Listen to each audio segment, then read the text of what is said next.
안녕하세요. 지긋지긋한 이혼 소송을 마친 30대 여성입니다. 남편과는 학교 선후배 사이였어요. 남편은 저보다 3살 많은 복학생 선배였는데 처음부터 저에게 무척 적극적으로 다가왔어요.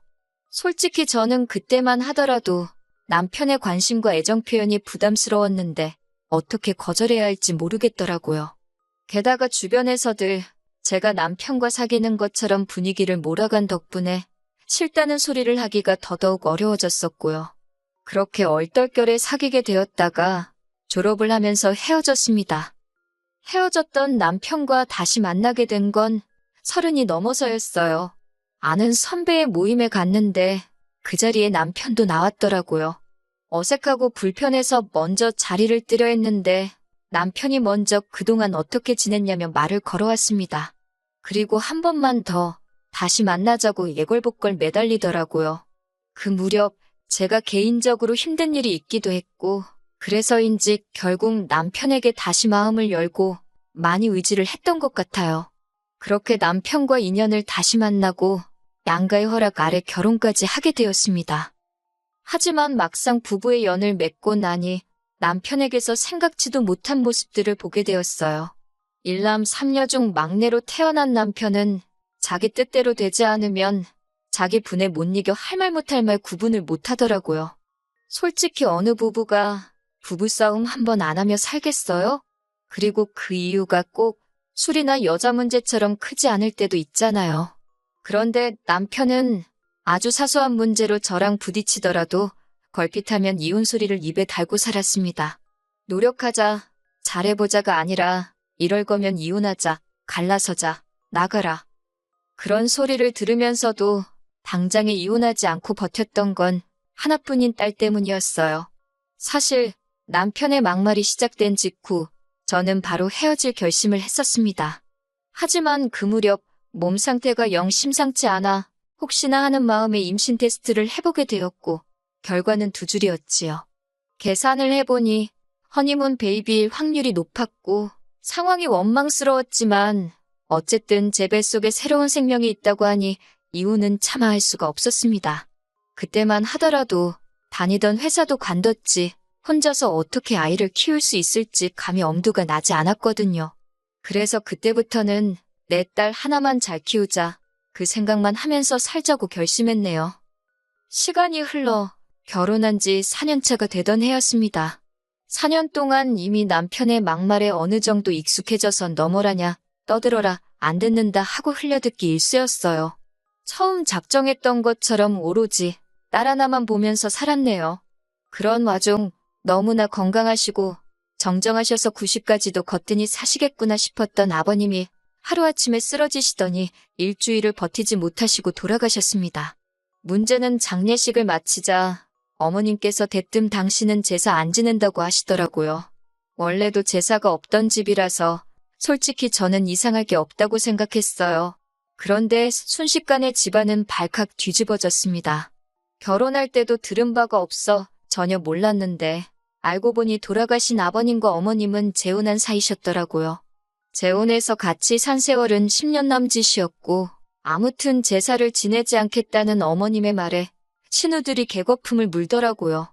불쌍한 자기들 아버지 제사밥도 못 얻어먹는 거냐며 얼마 전까지 어머님이라 부르던 사람한테 박 여사님, 아줌마, 별의별 호칭으로 갈아내려 부르더라고요. 며느리였지만 그래도 제 3자로서 봤을 땐 솔직히 신우들이 이상해 보였어요. 그렇게 돌아가신 아버님이 불쌍하면 지들 중 한 명이 총대 메고 제사 올리면 되는 거 아닌가 싶어서요. 살아생전 점잖으신 아버님이 어디선가 이 꼴을 보시면 뭔 소리를 하시겠나. 돌아가신 분도 편치 않겠다. 그런 생각도 들었고 아무튼 머리채만 안 잡았지 개싸움도 저런 개싸움이 없다 싶었지요. 그런데 대뜸 다음 날인가 그 다음 날인가 남편이 의기양양하게 집에 들어오더니 이제부터 제사는 지가 지낸답니다. 어이가 없었지요. 지가 무슨 수로 제사를 지내겠어요? 어떻게 하는지 두고 보자 싶어서 제사 전날까지도 모른 채 했습니다. 그런데 남편이 저희 친정어머니께 전화를 했던 모양이에요. 친정어머니께서 저더러 그래도 며느리 도리한다 생각하고 제사는 올리랍니다. 덕을 쌓는다 생각하라나요. 생각지도 못한 전화를 친정어머니께 받고 나니 너무 속상하더라고요. 남편이란 인간이 장인장모 어려운 게 없나 싶기도 하고, 사실 친정부모님이 속상해 하실까봐 그동안 어떻게 사는지 미주 알고 주알 말하지 않았거든요. 그러니 딸내미 속도 모르고 제사를 올려드려라 마라 하신 거겠지요. 어쩔 수 없이 딱 이번만이다 생각하고 그렇게 아버님이 돌아가신 지 한 달 만에 제사를 지내게 되었습니다. 하지만 몇 시까지 오겠다며 호언장담하던 신우 셋이 다 같이 짝이라도 한 듯 제가 음식 준비를 다 하고 나서야 도착하더라고요. 피곤하고 짜증도 나고 제사 지내고 가시라 하고 저는 그냥 방에 들어와 버렸어요. 그리고 얼마나의 시간이 흘렀나 살짝 잠이 들었는데 큰 신우가 저를 깨우더라고요. 자기들 이제 집에 간다면서요. 당연히 제사상이고 뭐고 치워진 거 하나도 없었고 어지럽혀진 집안을 보고 머리가 아파왔지만 그래도 정리를 하고 가라 마라 뭐 그런 소리도 안 했습니다. 그런데 둘째 신우가 부엌에서 부시럭거리고 있어 들여다보니 제가 한 음식을 챙기고 있더라고요. 제가 지금 뭐 하시냐 하니 이거 어차피 두고 가봤자 저랑 남편 둘이서 다 먹지도 못하지 않냐며 음식 남기면 벌 받는다고 자기가 가져간답니다. 제가 됐다고 벌 받아도 제가 받는다고 음식에 손 떼지 말라 했어요. 가뜩이나 그 음식 혼자 다 하느라 죽는 줄 알았는데 내가 미쳤다고 그걸 퍼주기까지 하나 싶었으니까요. 둘째 신우가 저더러 치사하답니다. 저는 신우더러 일도 안 하고 남의 것 가져가려는 그 심보도 참 고약하네요. 그러고 사부쳤어요. 그러자 큰 신우랑 막내 신우까지 나서서는 어디 윗사람한테 그러고 덤비냐입니다. 그걸 아는 분들이 어머님께 그리 덤볐냐니까 저더러 집안일에 끼어들지 말래요. 그래서 저도 그럴 생각이라고 확실히 선 그어줘서 고맙다 했네요. 그러자 남편이 아주 생난리를 쳐댔어요. 어디 신우들 어려운 줄 모르고 하고 싶은 말 다 하고 사냐고요. 내가 지금 누구 제사 지내다 이 욕을 보고 있는데 그런 생각을 하니까 예전과 달리 분노라고 해야 하나요? 삭혀지지가 않는 거예요. 그런데 남편이 먼저 저더러 이혼하자입니다.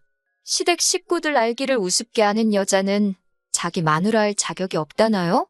자기는 누이들하고 살 테니 저더러 혼자 잘 먹고 잘 살라고요. 그때 신우들 표정은 가관이었어요.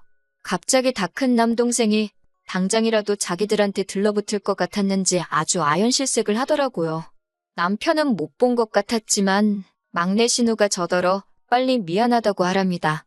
막 뒤에서 열심히 저한테 꼴 같지 않은 사인을 보내던데 저는 보란듯이 그래 이혼하자 그랬습니다. 아주 담담하게 이혼하는 게 좋겠다고 했어요. 그러자 이번만큼은 남편도 약간 주춤하는 기세를 보이대요. 그리고 이튿날 남편이 집을 나갔습니다. 처음엔 평소처럼 출근한 줄 알았는데 퇴근할 시간이 지나도록 집에 안 오더라고요. 걱정은 하나도 안 되었지만 그래도 어디 가서 비명행사한 건 아닌가 싶어서 전화는 한번 걸어봤어요. 그랬더니 또 그건 봤더군요. 한다는 소리가 자기 기분 풀릴 때까지 안 들어갈 거랍니다.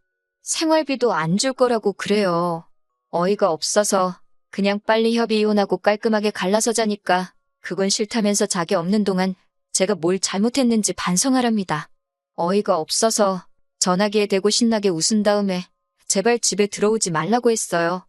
이후로 저는 친정부모님에게 그동안 제가 겪은 일을 털어놓았습니다. 전에는 그래도 시집간 맏딸이 부모님 걱정시키는 건 자식된 도리가 아니다 싶어서 어지간한 일은 말씀드리지 않았거든요. 부모님께선 제 이야기를 들으시곤 말 그대로 당신들 가슴을 내리치셨습니다. 앞으로 어쩔 거냐고 물어보시길래 일단 직장을 알아볼 생각이라 했어요. 남편인지 뭔지 그 작자가 언제 집구석에 기어들어올지도 모르겠지만 더 이상 그 인간 돈 한 푼도 쓰기 싫다고요. 이후로 친정의 아이를 맡기고 저는 회사를 다니기 시작했습니다. 사실 저희 딸이 10달을 채우지 못하고 8개월 만에 세상 구경을 했어요. 그렇다 보니 처음부터 돈이 좀 많이 들어가게 되었는데 남편 벌이가 괜찮았거든요. 저한테 좋은 남편은 아니었지만 아이한테는 경제적으로 좋은 아빠였지요. 그래서 솔직히 치사하고 더러울 때도 있었지만 그래도 돈 타서 쓰는 죄다 생각하고 어거지로 참고 살은 거예요. 하지만 이혼하자는 소리가 안 먹히니까 결국엔 돈 가지고 이러는구나 싶어서 하루라도 빨리 어떻게든 경제적으로 자리를 잡아야겠다 싶었네요. 그리고 이후로 저는 남편에게 단 한 차례도 연락하지 않았습니다. 한 달, 두 달이 지나도록 아무런 반응도 보이지 않았지요. 그러니까 오히려 남편이 불안해졌던 모양이에요. 집 나간 지 한 4개월쯤 되었을 땐가 모르는 번호로 전화가 걸려왔는데 직감적으로 남편이란 걸 알 수 있었습니다. 저는 그 전화를 일부러 받지 않았고요. 그러자 두어 번 정도 전화가 더 걸려왔고 역시나 받지 않았더니 뭐가 급했는지 이번에도 장모인 친정어머니께 전화를 걸었더군요. 친정어머니가 이야기를 전하시길 남편이 슬쩍 화해하고 싶다는 뜻을 보이더랍니다. 하지만 정신을 들차린 건지 친정어머니더러 판을 좀 깔아달라고 그랬다나요? 친정어머니가 저더러 어쩌고 싶냐 물으시길래 됐다고 했습니다. 남편 목소리 안 듣고 사니 살 것 같고 얼굴을 안 보고 사니 속이 다 후련하다고 이혼이나 마무리 짓게 집에 들어오란다고 전해달라 했지요. 그리고 며칠 뒤 남편이 집에 들어왔습니다. 한다는 소리가 이혼해 줄 테니까 저더러 애를 포기하라대요. 그럼 그렇지. 이 치사한 인간이 쉽게 저를 놔주지 않을 거라 생각은 했지만 그래도 지 자식을 가지고 이럴 줄은 몰랐어요. 이제껏 아이 하나만 보고 버텨왔기에 제 속은 말이 아니었습니다만 알겠다 했습니다. 당신이 그렇게 우리 애를 사랑하는지 전에는 내가 몰랐다고 앞으로 잘 키워달라고 했어요. 그러자 남편이 어떻게 엄마라는 사람이 그렇게 쉽게 자기 애를 포기할 수 있냐고 오히려 난리를 치더니 급기야는 아주 발악을 하더라고요. 못 준다고 할 땐 언제고 가지라니까 난리냐고 저도 악을 썼어요. 마치 우리 애가 짐짝 취급을 받는 것 같아서 제 속은 타들어갔지만 이렇게라도 하지 않으면 결국 또 남편한테 끌려다니겠구나 싶어 어쩔 도리가 없었습니다. 한바탕 전쟁을 치르고 나서 신우 셋한테 연락을 받았어요. 특히 큰 신우는 할 이야기 없다는 저를 붙들고는 자기한테 한번 털어놔보라며 들어주려는 척을 하더라고요. 에라 모르겠다는 심정으로 결혼 직후부터 남편이 보인 행동들과 막말들을 다 이야기했습니다. 그러자 신우가 한다는 말이 그건 다 제 오해래요. 아무래도 남편이 막내다 보니 조금 떼쓰는 경향이 있는데 저한테는 오빠다 보니 어떻게 떼를 써야 할지 몰라서 그렇게 말이 먼저 나간 걸 거라는 말도 안 되는 변명을 늘어놓더라고요. 그러면서 한다는 소리가 술 문제도 여자 문제도 아니고 그렇다고 돈을 못 벌어오는 것도 아닌데 저더러 참고 살랍니다. 원래 부부관계라는 게 한쪽이 참아주고 받아주고 그러면서 버티는 거라나 어쩐다나 그런 소리를 듣고 있으니 내가 뭘 바란 건가 싶더라고요.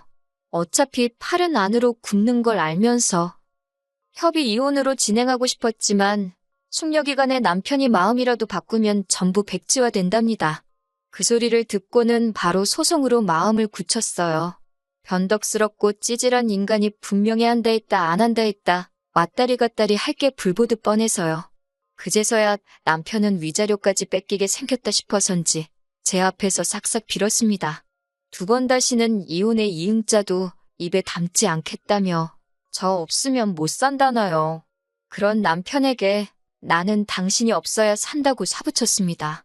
그리고 그동안 이혼하자 소리 입에 달고 산 거, 생활비랑 얘 가지고 협박한 거, 그런 게 다 증거로 인정을 받아서 제가 이기면서 이혼소송이 마무리되었습니다. 여기 이렇게 짧게 적어서 그렇지 솔직히 1년이나 걸렸어요. 아, 양육권도 제가 가지고 왔습니다. 물론 애 아빠다 보니 어쩔 수 없이 한 달에 한두 번은 애를 보여주기 위해 만날 수밖에 없지만요. 원래는 이혼하기까지의 과정에서 본의 아니게 친정부모님께서 고생을 하게 만들었었지요. 아이 데리고 집 나와 사는 동안 제가 일 나가고 부모님이 아이를 케어해 주셨거든요. 그런데 이제는 이혼도 했고 양육비도 남편한테 꼬박꼬박 받게 되었으니 부모님 집에서 나오게 되었고 지금은 아이랑 둘이서 지내고 있습니다. 남편과 이혼하게 된 걸 누구 탓을 할 순 없지만 그걸 가지고 저희 부모님이 고생하실 필요도 없다고 생각하거든요. 신혼 때부터 걸핏하면 이혼 노래를 부르던 남편은 막상 이혼하고 나니 정신 차렸나 봅니다. 돈 잘 벌면 뭐합니까? 아버님 돌아가시자마자 어머님은 핏줄도 아닌 자식들과는 진작에 연을 끊었으니 막상 혼자 살게 되니 밥이고 집안일이고 다 자기가 하게 되었으니 불편해서 저러는 게 분명하다는 생각이 들더군요. 그렇게 우기던 아버님 재산은 앞으로 지가 스스로 준비하려나? 아니면 지 누이들이 제 시간에 와서 도와주려나 의문이네요. 아이를 아빠 없이 키우고 싶지 않아 참아왔었는데 이혼하고 나니 별거 아니더군요. 오히려 엄마 아빠가 화목하지 않은 집안에서 아이를 키우는 것보다 아이한테도 이 편이 더 나은 것 같습니다. 애 때문에 참고 살아가기엔 제 남은 인생이 너무 아깝잖아요? 얼마 전에 온 남편의 정신 차렸고 앞으로 좋은 아빠, 좋은 남편이 되겠다는 연락을 마지막으로 남편의 전화번호를 차단했습니다. 친정부모님은 좋은 사람 만나서 때가 되면 재혼을 하라는데 사실 엄두도 안 나네요. 돈 벌어오는 거 당연히 수고스럽고 고마운 일이지만 그걸 가지고 생색내면서 뒷바라지해주고 애 키워주고 저는 식모도 아니고 남편의 엄마도 아니니까요. 돈 잘 벌면 결혼 상대보다 집에서 일해주는 사람을 구해야지요. 아무튼 결과적으로 그럭저럭 저는 잘 지내고 있습니다. 이혼은 분명 쉽지 않은 결정이었지만 후회 없는 선택이었어요.